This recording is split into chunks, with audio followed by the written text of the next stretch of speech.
Magandang araw po, welcome po sa aking channel, Love9 TV. Patalasasan po, meron po ba kayong mga properties na napapabayaan or non-performing assets? Plan nyo ibenta, pero wala kayong oras sa pagbenta nito. Kung ito'y pagkakatiwala nyo po sa amin, tawag lang po kayo sa aking numero, usap po tayo, gawin ko po ng video for free. Yes, libre po, wala po kayong babayaran. Tutulungan pa namin kayong mabenta ang inyong property. Kami na po bala sa marketing, sa boosting or paid ads. Even sa tripping, hindi na po kayo mapapagod sa pag-entertain ng mga buyers. Kami na po bala sa lahat. Tawag lang po kayo. Nandito po tayo ngayon sa isang exclusive subdivision na malapit po sa MCX or Muntinlupa Cavite Expressway. Pati po sa Daang Hari. Ito pong bagong video presentation natin ay isang brand new 2-story house, modern design. May lot area po ito na 280 square meters, corner lot. At may floor area na 300 square meters. Meron pong 5 bedrooms. Nakabakod na po buong property. May steel gate. Sa ground floor ay malaki po ang spasyo ng living at dining. Modern design po ang kitchen. Meron din pong guest powder room. Samahan niyo po ako, pasok po tayo. Dito po sa harapan ay may garden. At yan po yung fasad. Modern design, may corner glass wall. May ceiling panels. At ito pong garahe ay kakasya 2 hanggang 3 sasakyan. Ito po yung naka-slatted mahogany wooden door na kung saan napakalaki po. At dito naman po yung living area. Yan po yung open below na may glass wall and window na nag-serve as natural sunlight. Meron pong modern chandelier. At yan po yung staircase na naka-glass railing. Premium tiles ang ginamit dito sa flooring. Meron pong mga customized glass windows and walls hanggang sa dulo po. May extra space po dito. Actually, pwede pong gawin na dining area para mas malaki yung living area. Naka-glass walls and window. At dito naman po yung formal kitchen. A wooden door.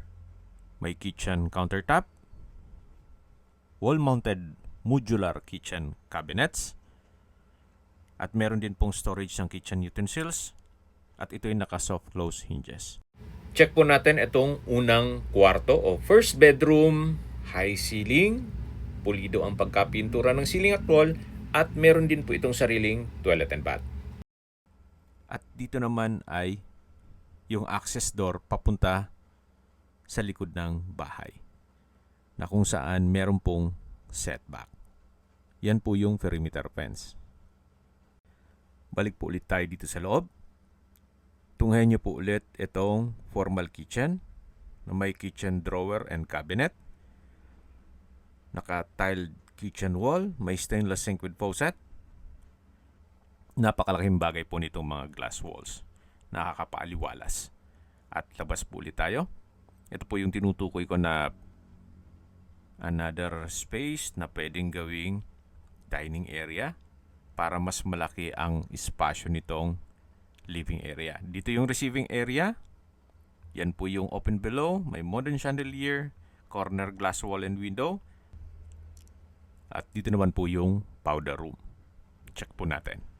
Ito yung naka wooden door. From floor to ceiling ang tile bathroom wall. May hand wash basin, water closet with bidet, wall mirror, at may bathroom window.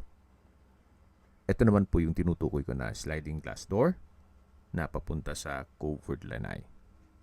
Yan po ulit yung setback at sa dulo yung perimeter fence.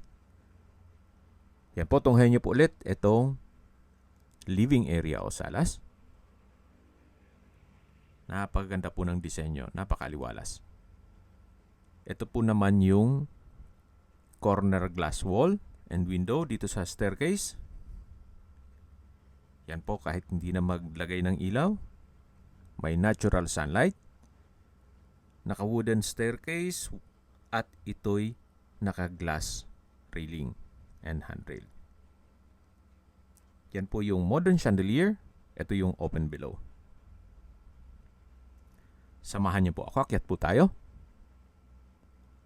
At nandito na po tayo sa second floor. Ito po yung hallway na papunta sa mga kwarto. Silipin po ulit natin itong open below. Yan po yung modern chandelier, yung glass wall and window, yan yung staircase, at dito naman po yung hallway. Check natin itong second bedroom. May sariling toilet and bath, check natin yan mamaya. At sa spasyo, sakto lang, hindi naman siya ganun kaliit at hindi naman ganun kalaki. Meron din pong glass wall and window at ito'y naka-tile flooring. Dito naman po sa toilet and bath ay may bathroom countertop, vanity mirror, water closet with bidet, shower enclosure, at naka-tile bathroom wall. Yan po yung second bedroom na may own toilet and bath.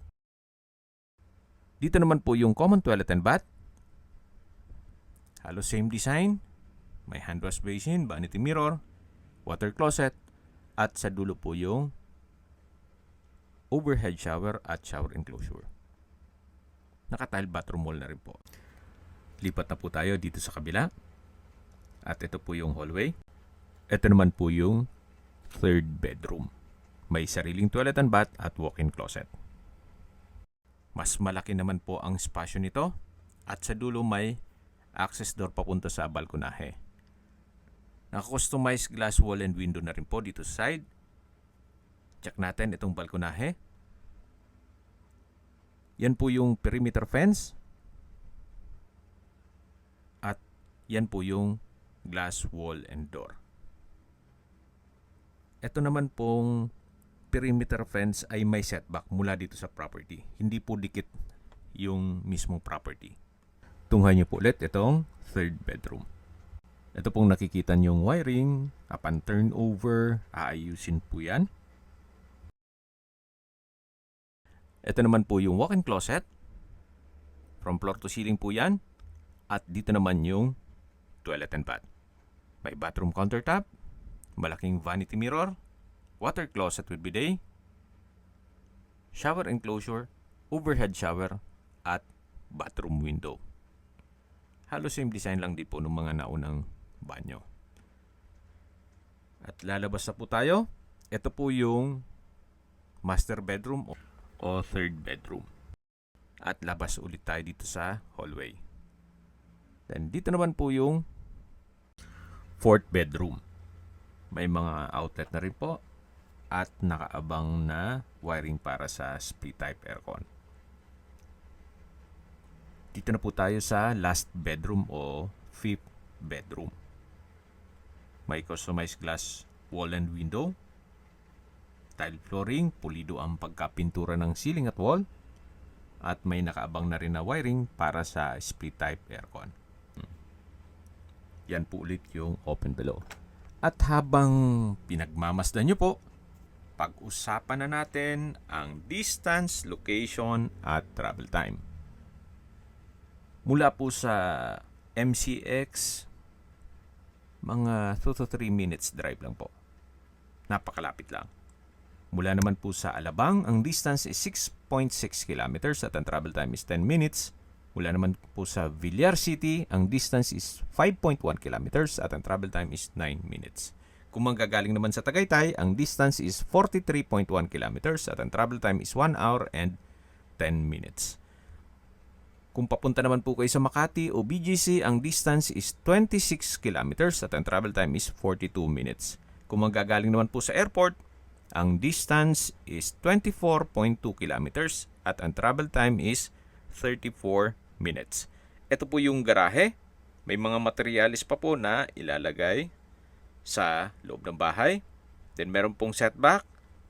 Yan po yung glass wall and window na malapit sa kusina. Then meron din pong box ng utilities. Ito po yung bintana dun sa first bedroom at ito po yung likod ng bahay. Maganda naman po pagka-finish. Pulido naman. At yan naman po yung way papunta sa garahe. Ito po yung corner side nung likod ng bahay. Ito po yung perimeter fence. Then meron pong setback. Yan po yung access door papunta sa kusina. Dito naman po yung papunta sa living area o salas. Ito naman po yung kabilang side nung bahay na kung saan napaganda po ng disenyo. Napakalaki pa po ng espasyo para sa inyong garden. Yan po yung corner glass wall and window sa may staircase at dito naman po yung sa may main door. Binebenta po ito ni owner sa halagang 43.8 million pesos at open for bank financing. Kung may mga katanungan po kayo, tawag lang po kayo sa aking numero. At sa mga kababayan naman natin nasa ibang bansa, meron po akong WhatsApp, Viber, Telegram at Signal. Same number lang po, 0917-316-3399. Sa mga nagtatanong naman po ng aming Facebook, meron po aming Facebook page na Nov9TV at Facebook Real Video. Meron din pong TikTok at Instagram. May ibang YouTube channel po kami, the Nov9TV channel, Nov9TV Listings, Nov9TV On The Spot, Nov9TV Updates, at Nov9TV House Rental. Sana po naibigyan nyo ang video presentation. Paki-like and subscribe na lang po sa aking channel para ma-update din po kayo sa aking future listings. Kung sakali po hanap nyo yung mas malaking sukat ng lupa, meron din po kami ibang listings na pwede nyong pagpilian. Huwag po kayong mag-atubiling tumawag sa amin. Then, let us know your budget para malaman namin kung anong property pwede naming ilog sa inyo. Sa lahat pong viewers, subscriber at nagtiwala po sa amin, salamat po sa suporta. Ingat po kayo lagi at yung pamilya. Maraming salamat po.